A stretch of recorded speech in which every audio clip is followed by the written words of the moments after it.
So now we should look at the switching modulator block diagram, okay, circuit diagram.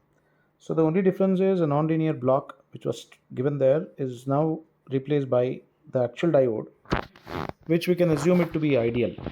Okay, so assuming that, anyways, the input what we are giving v1 of t, as it was written in the previous, the square law modulator also, it's combination of x of t and c of t. X of t is modulating, c of t is the carrier. Okay, and when you give this to the diode basically goes to on condition only during the positive half cycle. As we have assumed the ideal diode, anything which is equal to or greater than 0, you will see at the output of the diode. So anything which is lesser than 0 is all removed. So when c of t is positive, v2 of t is equal to v1 of t. When c of t is negative, v2 of t is 0.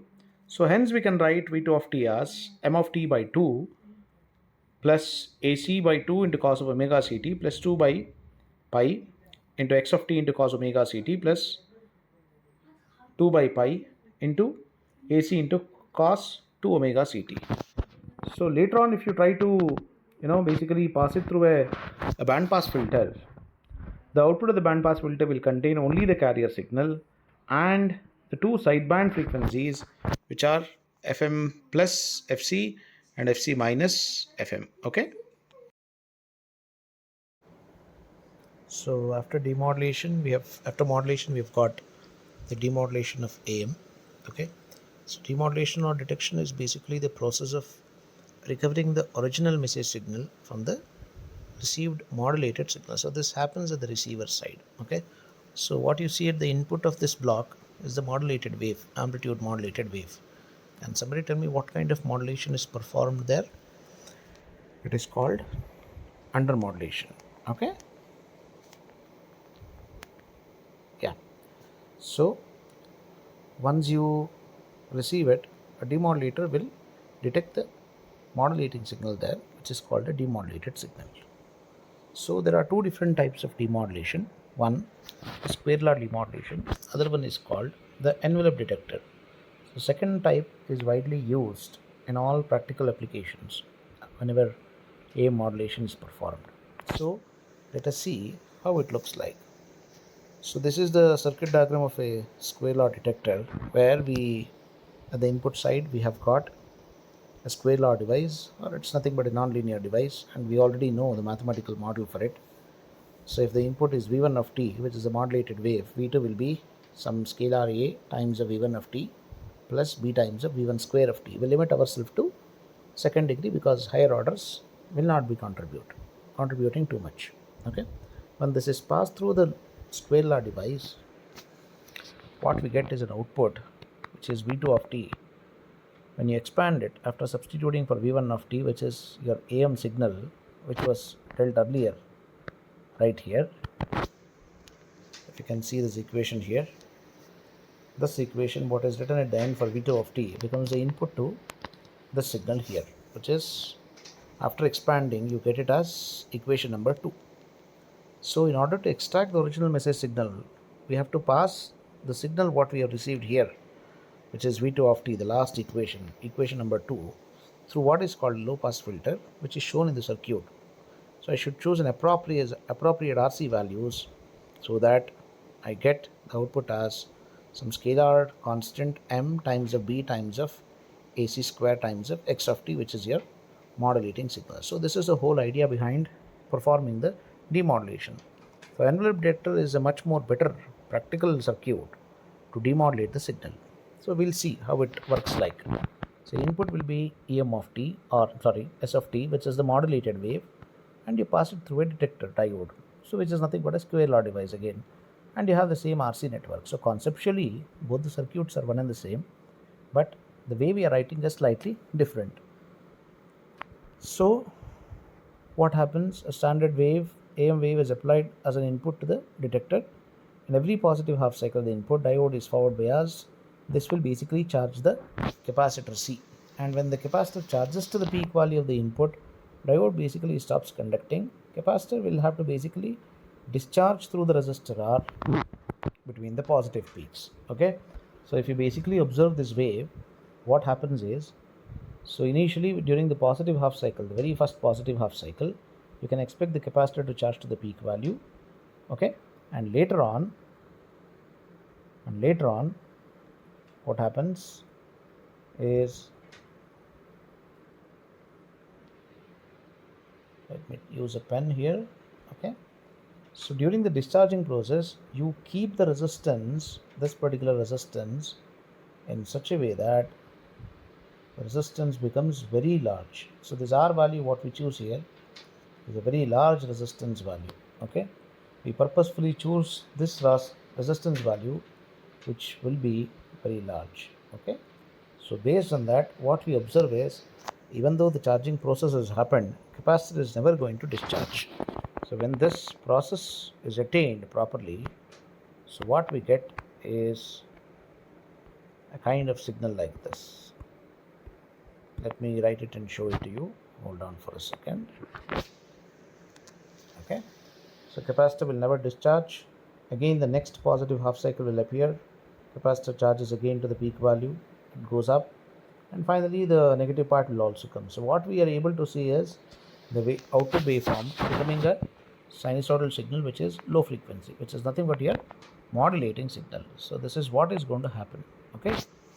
So this process basically continues and the capacitor charging and almost no discharging will happen. So this waveform what is shown here will clearly show the process what is explained then. So diode goes to on condition and discharging will be very minimal, and finally the envelope gets detected, okay. So this is how basically the envelope detector works. So there is a mathematical definition also given to it.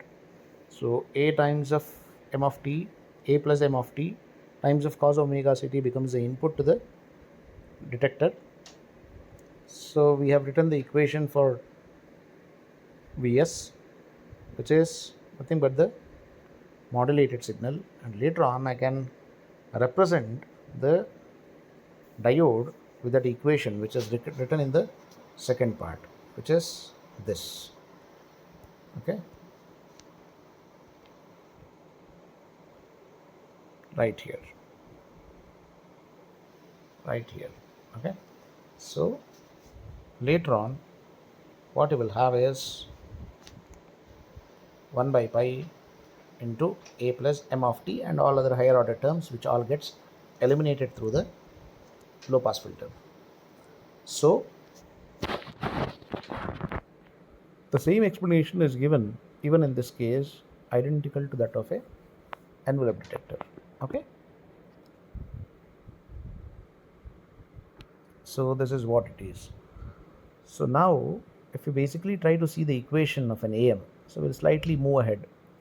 S of t is equal to AC cos omega ct plus AC by 2 into cos of omega c plus omega m whole multiplied by t plus AC by 2 into cos of omega c minus omega m whole multiplied by t. So here the carrier component basically remains constant and it does not convey any information at all, correct?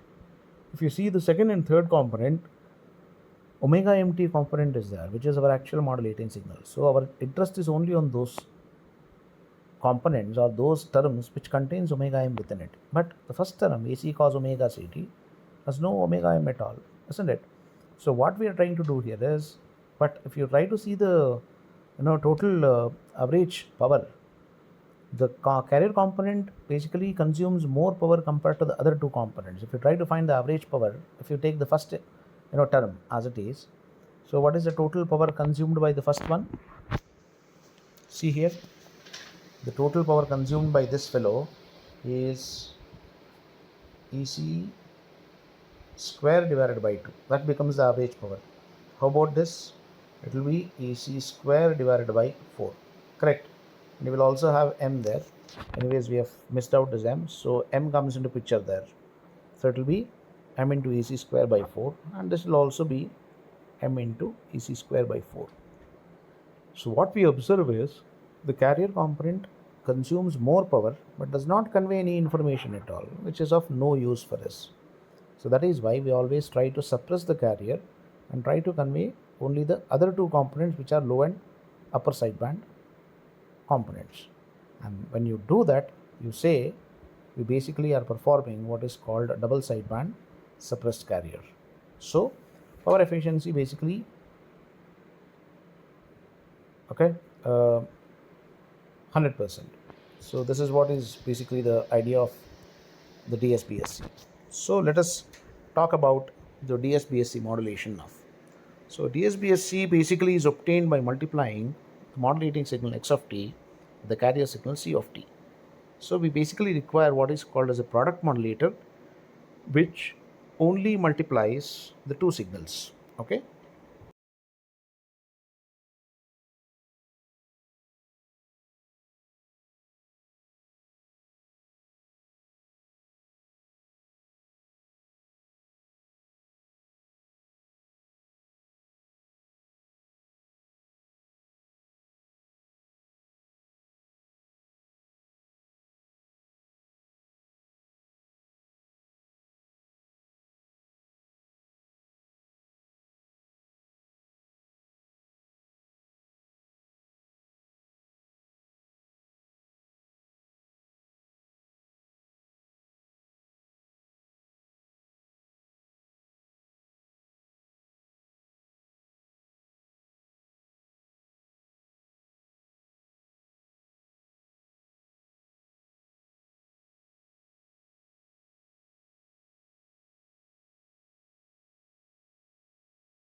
So the product modulator output will be what? X of t into cos of omega ct in simple words. So when you expand it, assuming a modulating signal to be a single tone, when you expand it, what you get? What you get is basically a double sideband components. Okay. And let's see what are the two different ways of generating the DSBSC wave. First kind is what is called a balanced modulator. Second one is called the ring modulator. Let us see what these are. How does a balanced modulator look? A balanced modulator will contain two AM modulators. It will also contain a 180-degree phase shifter, and it will have a carrier oscillator. So we take the difference of the outputs of two AM modulators. So what will happen? So input is basically x of t. You take a phase inversion, 180-degree phase inversion. What you will get is negative x of t. So the other input given to the AM modulators are the oscillator frequency, which is cos 2 pi fct. Okay. Now if you try to see what is happening, S1 of t will have AC into 1 plus m times of x of t cos 2 pi fct. Other one will be AC into 1 minus m times of x of t into cos 2 pi fct. So when you take the subtraction of these two, what you are getting is 2m times of AC times of x of t into cos 2 pi fct. Now for the time being, if you take the example of the single tone case, x of t basically becomes am cos of omega mt. So if you take that am cos omega mt and multiply it with cos 2 pi fct or 2 pi omega ct, what you will get is cos a cos b formula, which is 1 over 2 into cos of a plus b plus cos of a minus b, which means a plus b term is nothing but omega m plus omega c times of t, and next term will be cos of omega c minus omega m into t, which is nothing but your modulating, DSBSC signal. Okay. So what is the ring modulator? What is basically a ring modulator? It operates in two different modes. One is without the modulating signal, other one is with modulating signal. So what happens? Let us also try to see what is the circuit diagram of it. This is what is basically a DSBSC, a ring modulator circuit. So it contains two transformers T1 and T2. One is at the input side, other one is at the output side. And you will use four diodes connected in this fashion. It's in the form of a ring. That is why it is also called as a ring modulator. Now coming to the mode of operation. When C of t is positive, we are in the mode 1 where we do not connect any modulating signal at all. So D1, D2 gets forward biased. You can observe that when input is positive, you basically see, that is when the carrier is positive, you basically see this point to be positive as indicated here and the other one to be negative. So in that case, both D1 and D2 will be conducting and D3, D4 will go to off condition. So because of this, what you see is currents getting generated in these two directions, which are equal in amplitude but opposite in direction. That is why the output basically becomes equal to 0. Why? Because the current induced in the secondary winding of T2 will be opposing to each other, as the primary winding current in T2 are in opposite direction. So what is the conclusion is, whenever there is no modulating signal, the output will always be 0 for a ring modulator, and that should what be the case, because if there is no modulating signal at all, there should not be carrier, and that is what we are claiming, that the carrier gets suppressed. So when the modulating signal comes into picture, let us see how it works. Okay, so when the modulating signal, which is mode 2, modulating signal is present during the positive half cycle, D1, D2 is anyways in the on condition, and the secondary of T1 is directly applied to the primary of T2, wherein the output is positive. So you'll get an output like this. This is how the output looks like. Whatever is shown in the green indicates the output for the positive. Whatever is shown in the blue is the case for negative. Okay, so this basically shows the operation of a ring modulator. I hope you understood this point, how basically it works. So during the negative half cycle, the other two diodes will come into picture, which again produces the positive voltage but in the other direction, which makes it negative.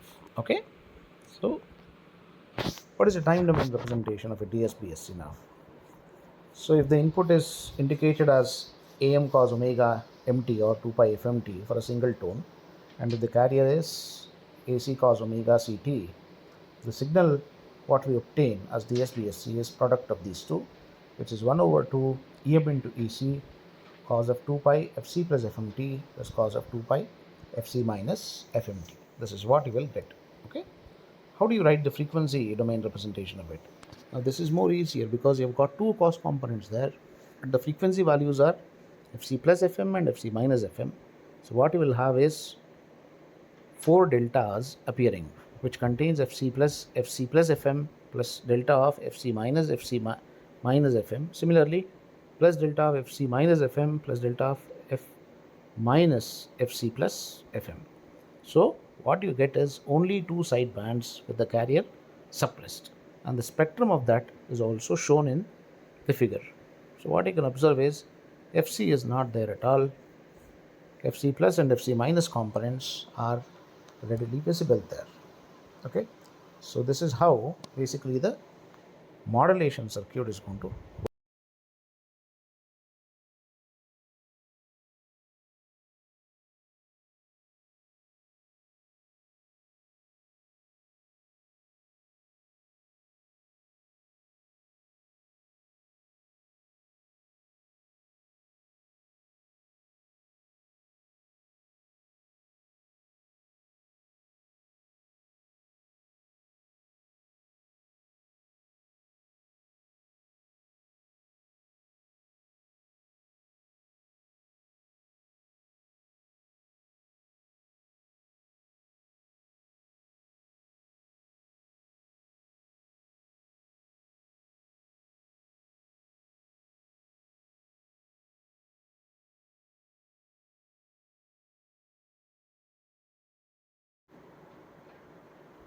So coming to the DSBSC demodulation, again S of t will become your modulated signal, which is x of t multiplied by cos omega ct.